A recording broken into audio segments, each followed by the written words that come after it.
Ah bah je crois que le direct est commencé.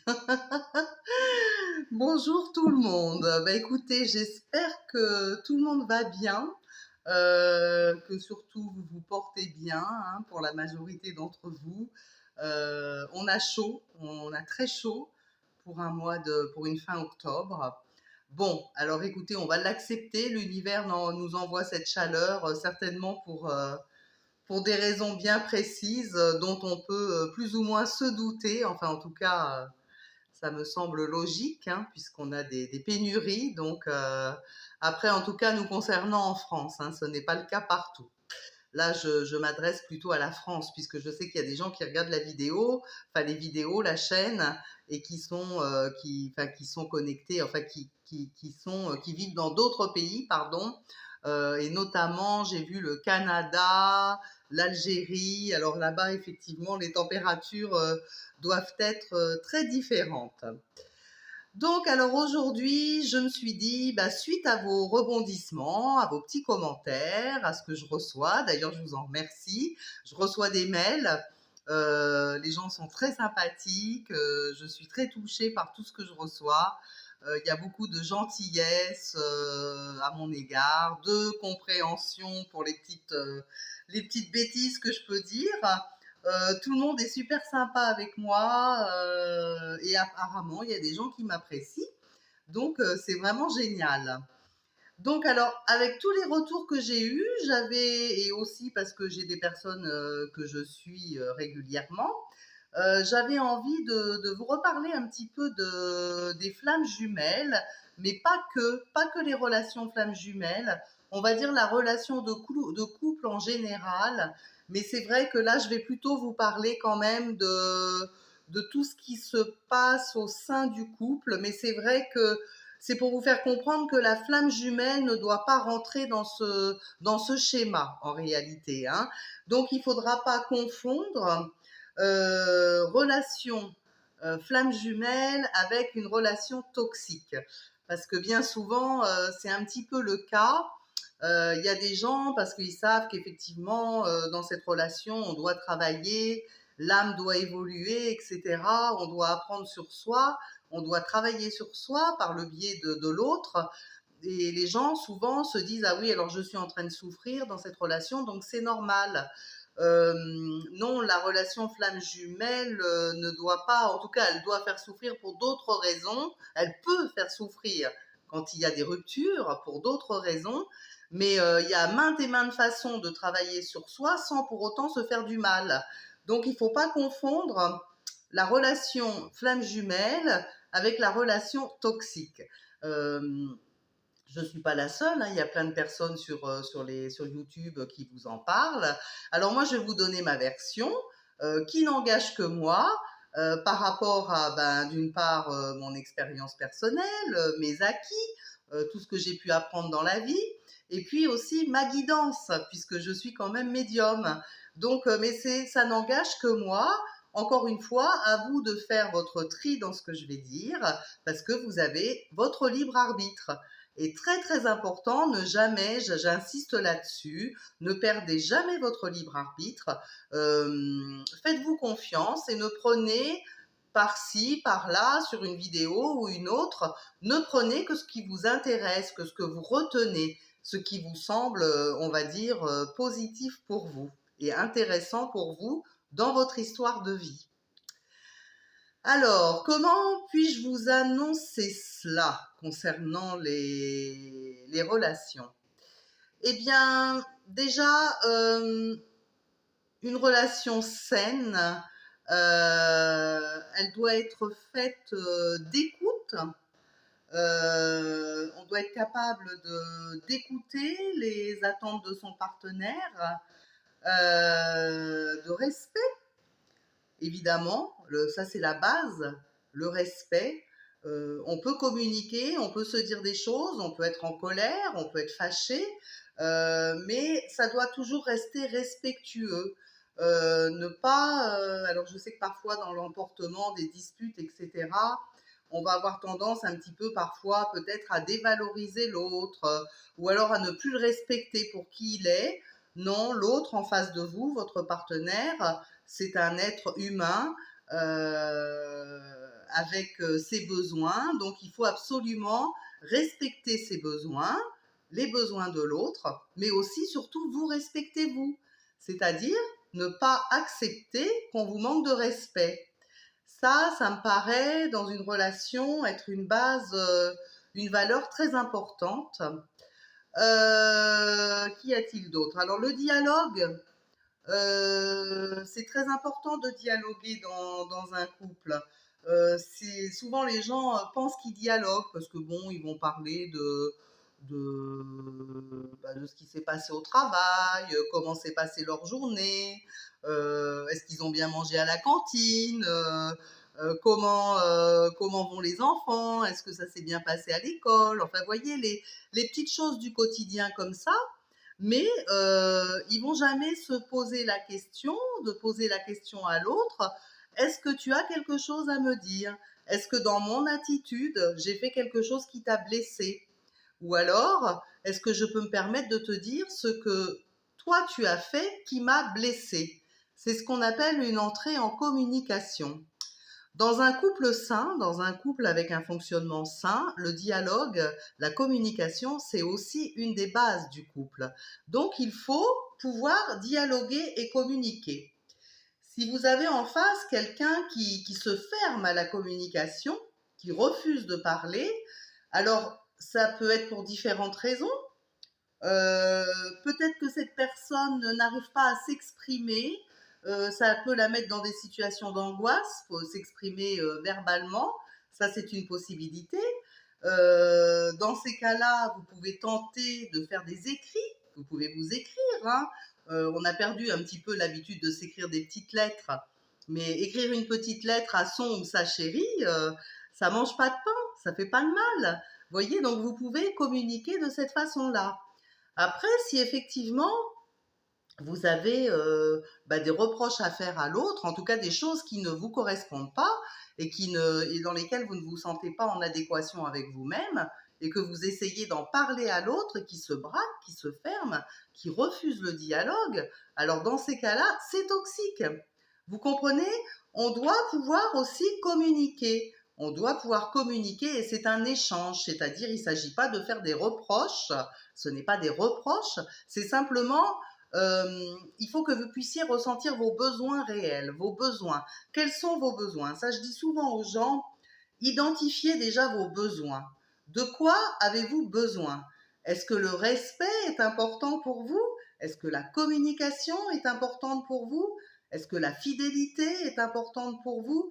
Voyez, il faut que vous arriviez à définir vos besoins. Parce que si vous n'avez pas défini vos besoins, vous avez un risque effectivement d'entrer en relation toxique. Parce que vous n'allez pas prendre conscience que effectivement l'autre ne respecte pas vos besoins et vos attentes. Alors, comme les partenaires sont pas tous médiums, c'est pas tous Madame Irma, il faut quand même leur exprimer leurs besoins. Alors, je vous dis ça dans les deux sens, hein, dans le couple, hein. C'est-à-dire que c'est important de cadrer votre relation. Votre relation, vous devez la cadrer. Vous devez dire, voilà, moi j'ai besoin, quand vous voyez qu'il se passe quelque chose qui ne vous convient pas, eh bien, n'attendez pas. Alors, n'agissez pas non plus sur l'impulsion, parce qu'en général, quand on fait ça sur l'impulsion, on s'énerve, les paroles dépassent la pensée et ça part en cacahuète, hein, donc ça va pas du tout. Alors, je vous dis ça, mais je suis peut-être la première à le faire, hein, mais bon, voilà, faites ce que je dis, mais faites pas ce que je fais, n'est-ce pas? Donc, alors, essayez effectivement d'identifier vos besoins et surtout de les communiquer à l'autre. C'est-à-dire, il faut cadrer votre relation. Dites à l'autre ce dont vous avez besoin vraiment. Qu'est-ce que vous attendez de cette relation? Vous avez peut-être besoin, souvent les femmes aussi disent, elles se sentent pas soutenues.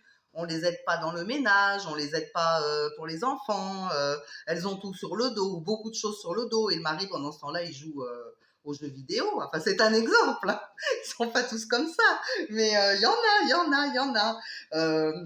Alors donc, le soutien, ça peut être quelque chose effectivement de très destructeur dans un couple. C'est-à-dire que si vous avez des besoins de soutien et que l'autre fait la sourde oreille, parce que ça l'arrange, hein, bien souvent, hein, forcément, c'est plus sympa d'aller boire une bière avec les copains, jouer au football, ou aller faire ses petites activités, sa musculation, enfin tout ce qu'on veut, hein, plutôt que de passer l'aspirateur et puis de faire la vaisselle. Mais voilà, alors évidemment, ce sont des cadrages. Alors, si vous avez face à vous une personne qui vous aime et qui vous respecte, imaginons que ça peut être homme ou femme d'ailleurs, parce qu'il y a des femmes qui n'aiment pas du tout, qui font pas du tout les tâches ménagères, hein. Il y a des couples où c'est le mari qui fait tout, ou l'homme qui fait tout. Je parle des couples hétéros, hein. J'aime pas donner des étiquettes parce que moi, ça peut être n'importe quel couple, ça ne me dérange absolument pas. Donc, on va dire dans les couples, peu importe, hétéro, tout ce qu'on veut, bi ou je ne sais quoi, ou gay, dans tous les couples, il doit y avoir quelque chose d'équitable. On doit partager les tâches. Si, en tout cas, ce sont vos besoins, après, il y a des gens qui, effectivement, n'ont pas envie de partager. Il y a des gens, j'en connais, pour qui faire le ménage, par exemple, ils veulent le faire tout seuls parce que ça sera jamais assez bien pour eux. Donc ils le savent, ils veulent surtout pas qu'on leur fasse leur ménage parce que ça va pas aller.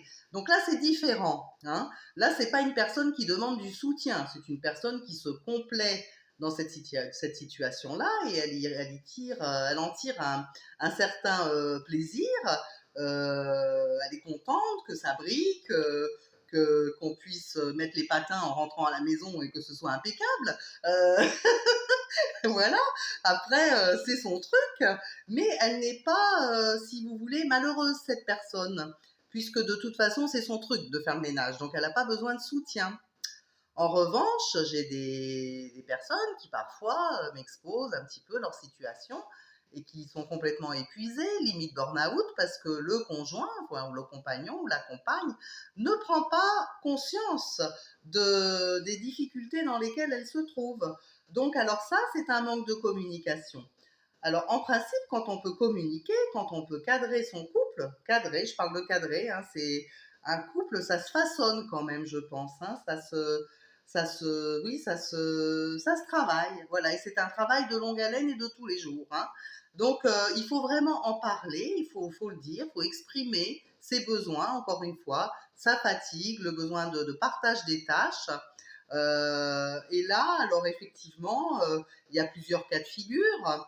Il y a le compagnon ou la compagne qui va qui va dire oui, oui, oui, t'inquiète pas, demain je te fais tout, je vais m'en occuper. Et puis alors d'un seul coup, il va se transformer en Conchita. Il va vous passer l'aspirateur, il va vous faire les vitres, la vaisselle, enfin il va changer les draps. Enfin, vous voyez, ça va être le grand truc, quoi. Et ça va durer 3-4 jours et après, c'est terminé. On retourne aux jeux vidéo et voilà, devant sa petite bière, devant la télé, etc. Bon, je schématise, hein. C'est pour mettre un petit peu d'humour dans cette vidéo. Et donc, rien n'est réglé au final, hein. Mais enfin, en tout cas, ça prouve quand même que quand il veut ou quand elle veut, elle peut le faire, hein. Donc, le truc, c'est que vous devez certainement lui en parler, mais dans des moments de colère, c'est-à-dire dans des moments d'énervement. Vous devez dire là, j'en peux plus, j'en ai marre, je te préviens, je vais divorcer. Voilà. Si tu m'aides pas, je vais divorcer ou je vais partir ou c'est pas possible ou je fais plus rien, je me mets en grève de vaisselle, tu te débrouilleras. Enfin, c'est des scènes pas possibles. Donc du coup, l'autre il se dit bon bah là il faut que je m'active parce que sinon ça devient un peu limite là. On est en danger et puis il se dit bon ça va lui passer. Voilà. Alors c'est pas forcément que la personne n'a pas envie de vous soutenir. C'est juste qu'elle trouve une facilité dans cette situation. Et puis peut-être aussi qu'elle aime bien un petit peu ces petits conflits. Elle a peut-être besoin un petit peu qu'on la stresse, qu'on la pousse un peu pour qu'elle agisse.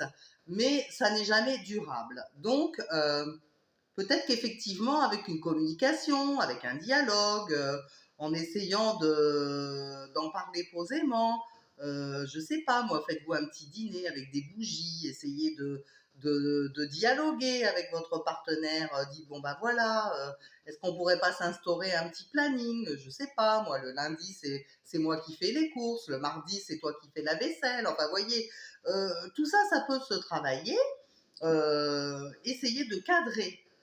Alors effectivement, on va pas faire d'un âne un cheval de course, hein. Donc, s'il aime pas ou elle aime pas du tout le ménage, ne vous attendez pas non plus à ce qu'elle se transforme en fait du logis. Mais enfin, il y a quand même possibilité d'arranger les choses et d'un petit peu aménager les choses pour que la personne se sente moins en fait en détresse et qu'elle ait quand même du soutien. Après, si vous êtes face à quelqu'un qui vous dit non mais débrouille-toi, moi j'ai autre chose à faire, je travaille, parce qu'on entend souvent ça, surtout quand il y a dans le couple une personne à l'extérieur qui travaille et l'autre qui est à la maison, et quand il y a des enfants, l'autre qui travaille, il a l'impression qu'il y a que lui qui travaille et que l'autre ne fait rien à la maison. En fait, en gros, c'est un peu ça. Donc, pas tout le temps, hein, je ne généralise pas, mais là on parle effectivement des relations saines et des relations toxiques. Donc, si cette personne considère qu'effectivement, vous n'avez pas besoin de soutien, que vous pouvez vous débrouiller, qu'elle ne vous écoute pas et qu'elle n'en fait qu'à sa tête et qu'elle s'en fiche en réalité, ça veut dire quoi? Ben, ça veut dire qu'elle ne vous respecte pas. Elle ne respecte pas vos besoins, mais à condition que vous ayez bien identifié vos besoins et que vous lui en ayez fait part de manière posée et structurée. Vous voyez, c'est important. Pas dans la colère, plutôt dans un moment, je le rappelle, dans un moment, soit dans un moment où vous êtes posés tous les deux au calme et vous arrivez à rentrer en dialogue en essayant de poser des choses, faites des schémas, faites des listes, collez des listes sur les frigidaires, dans les toilettes. Des fois, les hommes ou les femmes, certaines, les toilettes, c'est un petit moment parfois qui est bien pratique parce que c'est le lieu où on s'isole un petit peu quand on veut être tranquille avec le téléphone quelquefois qu'on a planqué dans sa poche. Il y a du vécu. Donc, vous voyez, donc essayez de discuter, de dialoguer de façon à construire votre couple du mieux que vous pouvez, que vous puissiez, pardon. Et puis pour avancer en fait, hein, avancer, construire et bien surtout vous permettre d'identifier si vous êtes dans une relation saine ou toxique. Hein. Alors, qu'est-ce qu'il y aurait d'autre? Oui, la parole, l'engagement. La parole, c'est-à-dire une parole. Voilà, quand vous dites quelque chose, ça c'est valable dans la vie, hein, mais il y a des gens qui l'oublient. On n'est pas tous capables de faire plein de choses. On n'est pas tous capables pour différentes raisons. Il y a plein de raisons pour lesquelles on peut ne pas faire des choses. Mais ce qui est important, je parle du couple, quand on fait une promesse à l'autre, ou quand on s'engage à quelque chose, mais ça peut être des choses anodines, essayez toujours de respecter votre parole. C'est-à-dire, vous dites, qu'est-ce que je pourrais vous donner comme exemple? Je vais sortir le chien demain matin. D'accord, ok chérie, sors le chien demain matin. Et puis finalement, le chien, on s'aperçoit qu'il n'a pas fait ses besoins. La chérie ou le chéri est parti au travail et il a oublié. Donc, vous voyez, qu'est-ce qui se passe? Eh bien, dans ces cas-là, je suis frustrée. Je suis complètement frustrée. Je me dis, je ne peux pas compter du tout sur cette personne. C'était important pour moi qu'il aille sortir le chien ou qu'elle aille sortir le chien. Pendant ce temps-là, j'avais prévu de faire autre chose, de peut-être me prendre un petit peu soin de moi avant de partir travailler. Et puis, je comptais sur lui. Donc, c'est très important quand on dit quelque chose, le faire, le respecter. Et si jamais on ne peut pas le faire, parce que évidemment il y a des cas de force majeure, imaginez qu'il soit, je sais pas moi, qu'est-ce qui peut arriver pour qu'il n'ait pas pu sortir le chien? Réfléchissons bien. Eh bien, il a pu recevoir un SMS professionnel avec une urgence. On ne sait pas le métier qu'il fait, hein. Peut-être que c'est un pompier, par exemple. Hein. Le pompier a été appelé, là, en renfort. Il y avait un incendie qui s'était déclenché, là, donc pas très loin. Et effectivement, là, il a dû partir sur les chapeaux de roue. Il n'a même pas eu le temps d'enfiler son pantalon, si à peine. Voilà, donc j'aime bien blaguer, hein, vous allez pouvoir remarquer, je pense que vous commencez à le voir. Donc voilà, donc là c'est un cas de force majeure. Donc effectivement, il n'a pas pu respecter son engagement. Donc là, vous n'allez pas lui en vouloir. Sur le coup, vous ne savez pas, vous serez en colère, mais dès qu'il va vous dire « je suis désolé chérie, j'ai eu une intervention, j'ai dû partir en urgence, voilà, il y a eu le feu rue Hoche ou je sais pas quoi », vous allez pouvoir vérifier sur Internet si vous êtes un petit peu flic, vous allez pouvoir vérifier qu'il y a bien eu un incendie et que votre chéri ne vous ment pas. Donc, vous voyez, ça c'est vraiment, vraiment important. Quand on dit quelque chose, le faire. Alors, ça veut dire quoi? Ça veut dire que quand la personne respecte la parole, quand tous les deux, des deux côtés, vous respectez vos paroles, ça veut dire que c'est quelque chose de sain. Vous êtes dans une relation saine, avec évidemment ses aléas, hein, puisqu'on est, la vie, c'est plein d'aléas. Par contre, quelqu'un qui va vous faire des promesses et qui ne respectera jamais sa parole, vous êtes dans une relation toxique qui va vous conduire vers des frustrations et vers de la souffrance. Donc, c'est très important de bien considérer tous ces éléments-là, qui sont des éléments de base, des éléments de simple, mais des promesses doivent être tenues, sauf cas de force majeure. Voilà, je reviens là-dessus. Sinon, on ne s'engage pas. Il vaut mieux que vous ayez en face de vous une personne qui vous promet jamais rien, qui vous dit jamais trop rien, très rarement, mais quand elle vous fait une promesse, même si elle est toute petite, elle respecte sa promesse. Vous savez comme ça que vous pouvez compter sur cette personne, que sa parole veut dire quelque chose et que finalement vous pourrez toujours compter sur elle. Parce que si elle ne fait pas beaucoup de promesses, mais que même une petite promesse qui peut paraître minime, elle va faire en sorte de vraiment respecter ce qu'elle a dit, ça veut dire que c'est une personne qui a des valeurs et sur qui vous pouvez compter. Donc, c'est très, très important. Vous voyez? Alors là, je crois que je vais prendre un peu de tisane parce que vraiment, alors je bois beaucoup de tisane, hein, oui, vous pourrez remarquer. Bon, bah écoutez, il paraît que c'est bien pour la zénitude. Oh là là. Alors, de quoi je pourrais vous parler aussi? Oui, alors peut-être un thème aussi dont on parle souvent au sein du couple, c'est la jalousie. Alors la jalousie, effectivement, c'est quelque chose quand même d'humain, hein. Quand on aime quelqu'un, quand on tient à quelqu'un, on y tient. Donc qui dit on y tient, on n'a pas envie de le perdre en quelque sorte, hein. Voilà, hein, c'est humain la jalousie, hein. Alors par contre, là aussi, ça doit rester quelque chose de, je dirais, de justifié. C'est-à-dire que on peut être jaloux parce qu'il s'est passé quelque chose. Admettons qu'il y ait une situation dans votre couple, une période un petit peu d'instabilité. Ça va pas très bien. Vous sentez que l'un et l'autre, vous êtes en train de partir un peu sur des chemins séparés, ou je sais pas, où il y a une mésentente ou une incompréhension. Et puis, tout à coup, vous voyez que votre partenaire devient un petit peu enfin, plus distant, et puis que tout à coup, peut-être, il va parler d'un ou d'une collègue de travail beaucoup plus souvent. Donc là, vous pouvez commencer à devenir jaloux ou jalouse, en tout cas vous inquiéter, parce que vous savez que derrière tout ça, il y a quand même quelque chose, c'est-à-dire que vous avez lieu de vous inquiéter puisque vous savez quand même que ça ne va pas dans votre couple. Donc effectivement, quand ça va pas dans un couple, il y a quand même toujours un risque qu'il y en ait un des deux voilà, qui aille voir ailleurs. Ça peut arriver, hein, je veux dire, hein, c'est pas souhaitable, mais si ça va pas, ça va pas. Hein, ça peut être une voie une voie de sortie, hein, quelque part. Hein. Donc là, dans un cas comme ça, on peut devenir jaloux. Alors il y a les ex aussi. Parce que bien souvent, les ex, c'est quand même quelque chose. Alors il y a des gens qui coupent complètement avec leurs ex. Donc là, pas de souci. Il y a des gens qui, par exemple, ont des enfants ensemble avec leurs ex. Donc du coup, ils font encore des choses ensemble ou alors ils voient les ex. Donc là, selon, ça peut être un sujet de discorde. Ça peut créer quelques tensions. Ça peut effectivement susciter quelques jalousies. Mais là, ça va nécessiter effectivement de dialoguer avec votre partenaire, de bien, encore une fois, cadrer les choses.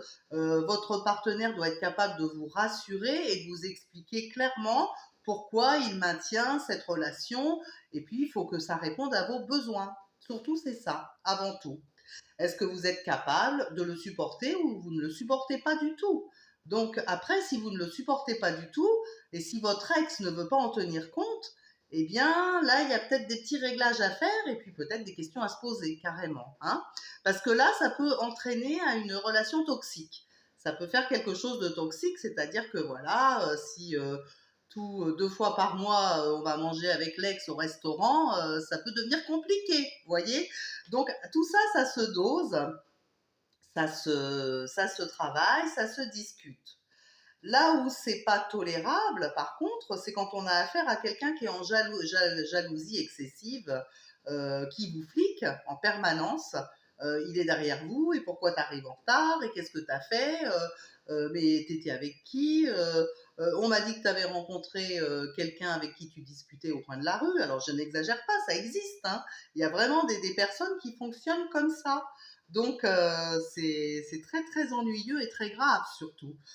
Et ça peut détruire complètement la personne qui est en face, parce qu'elle perd confiance en elle, elle se sent plus elle-même, elle ne peut plus exister librement. Donc là, c'est de la maltraitance psychologique, c'est très très grave, très très très grave. Donc là, vous êtes effectivement, il n'y a aucun doute, dans une relation toxique. Donc voyez, jalousie, ok, puisque la jalousie c'est un sentiment humain. Après, quand il y a une belle blonde qui passe, on peut comprendre que vous soyez un petit peu, voilà, hein, et puis que vous voyez qu'il la regarde. Bon, bah, ça peut être un peu énervant quand même, hein. Il faut reconnaître. Il faut reconnaître que ça peut être un peu énervant. Mais bon, ça ne doit pas déclencher un tsunami, vous comprenez? Vous pouvez peut-être en parler un petit peu, dire bon, allez, c'est bon, c'est bien, elle est bien, t'as vu, voilà. Mais ne pas que ça, on en reparle et puis ça ressorte. Vous savez, les vieux dossiers, là. Tu te souviens l'autre fois, la belle blonde, là, que t'as vue, là, la manière dont tu la regardais, là, t'as vu un petit peu, oui, oui, tu crois que je t'ai pas vu, mais moi, je t'ai vu, hein. Je t'ai vu la regarder. Alors, voyez, donc, c'est insupportable. Insupportable. Donc, voilà, hein.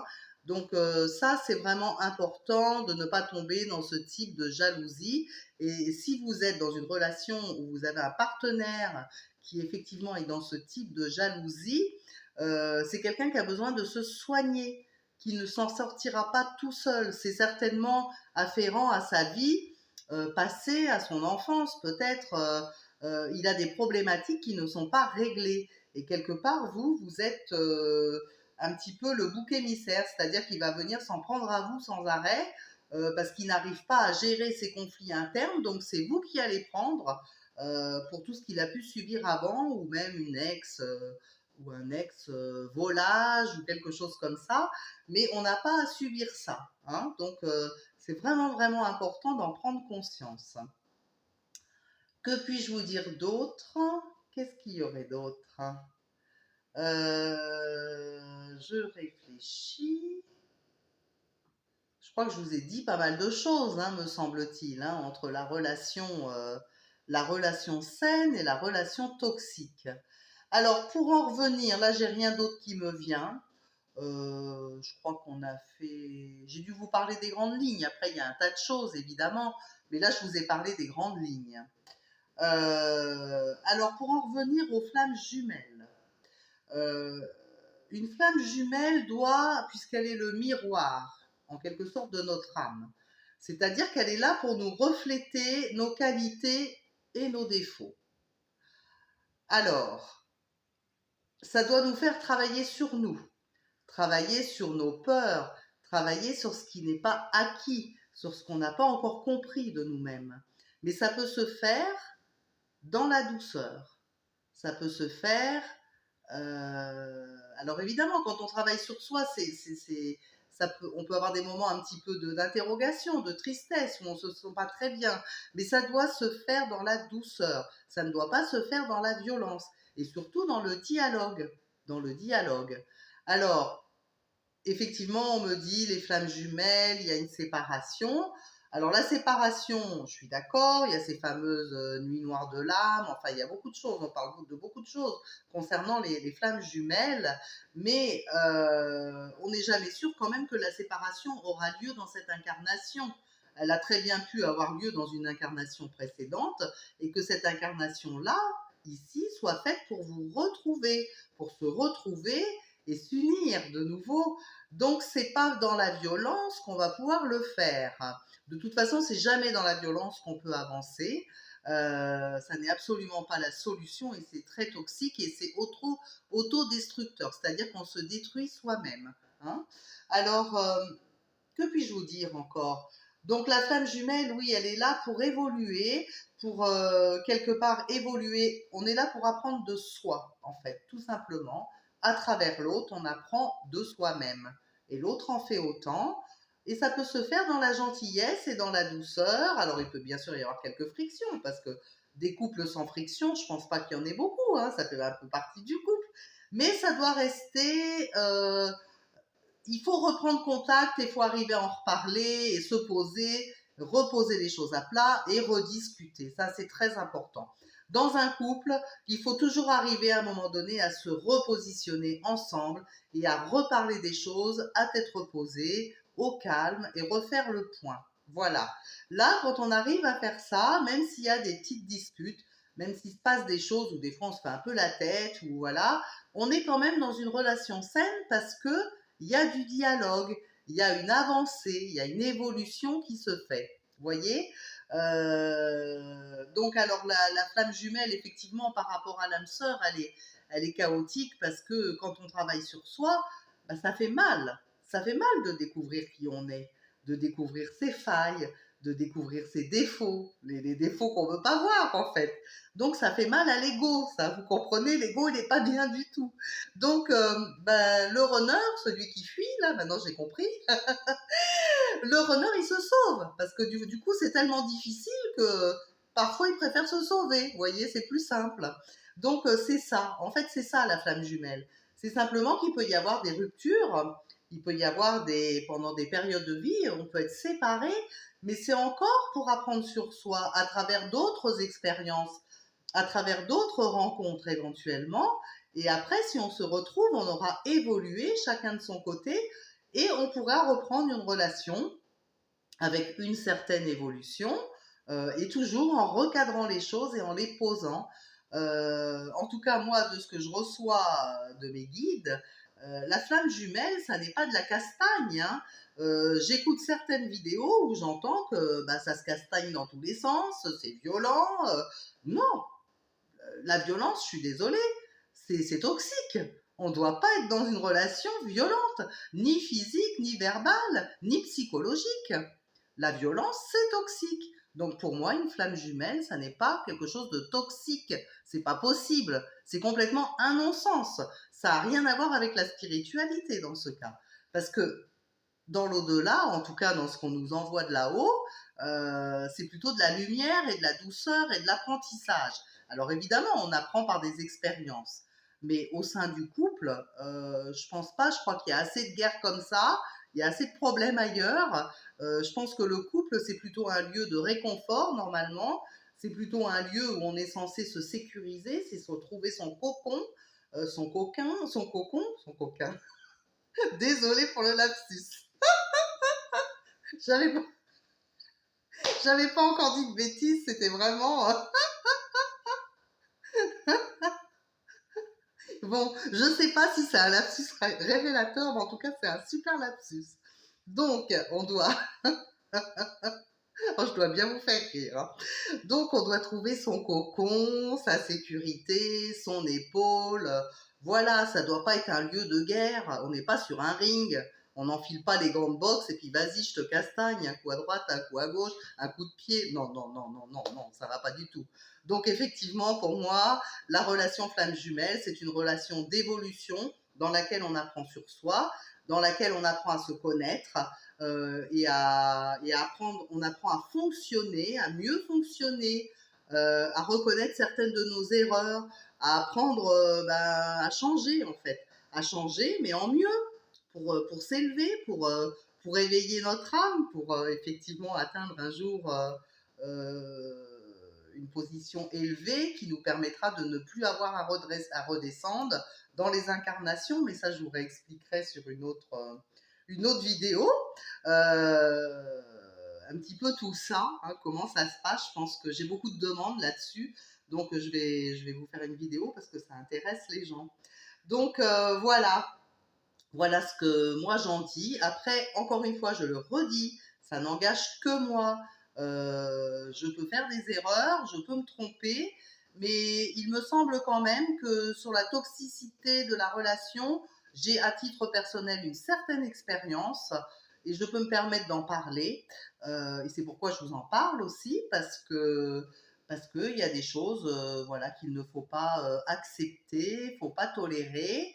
Et puis dernière chose aussi, j'ai beaucoup de personnes, alors je fais ça en aparté si vous voulez, j'ai beaucoup de personnes qui sont dans une certaine sécurité malgré, alors je dévie un petit peu, hein, des personnes qui se trouvent, si vous voulez, dans des situations toxiques, dans des couples toxiques, et qui vont se trouver tout un tas d'alibis pour ne pas partir parce que bah, elles n'ont pas assez d'argent pour vivre, ce que je peux comprendre. Hein, je ne juge personne, hein, loin de là, hein, loin de là.